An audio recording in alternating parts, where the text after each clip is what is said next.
Video काढायला घेतली आणि दादा येणार नाही मला त्रास द्यायला, असं कधीच होणार नाही. तर नमस्कार मंडळी, पुन्हा एकदा स्वागत आहे तुमचं माझ्या मिनी ब्लॉगमध्ये. कोकणात जायचं म्हटलं तर आपल्याला फक्त कारण हवं असतं. तसंच कारण मला मिळालं म्हणून जॉबला आयत्या टायमाला सुट्टी टाकली आणि 11 वाजता आम्ही गाडीत बसून निघालो.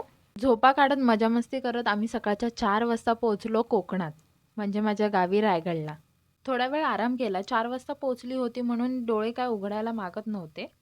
तरी पण उठून फ्रेश झाली आणि पटापट तयार झाली आणि मी निघाली. अरे, गावी का आली आहे हे तुम्हाला सांगितलंच नाही ना?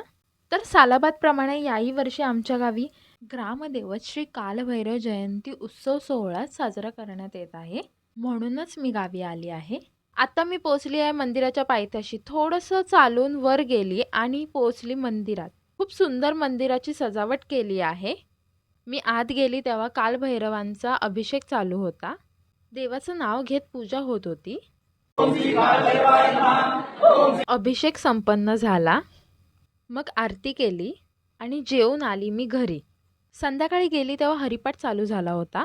ते झाल्यानंतर संध्याकाळची आरती केली आणि सगळ्यांनी महाप्रसादाचा लाभ घेतला. मग लकी ड्रॉमधनं 12 लोकांची नावं काढून त्यांना मानाच्या साड्या दिल्या.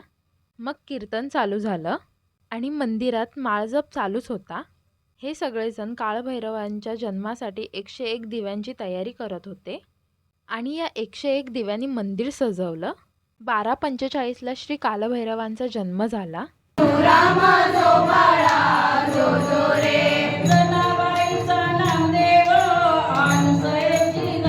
आरती केली आणि आम्ही निघालो घरी. आणि तुम्हाला जर ही व्हिडिओ आवडली असेल तर लाईक, फॉलो, कमेंट करायला विसरू नका. भेटूया नेक्स्ट ब्लॉगमध्ये. Okay, bye bye.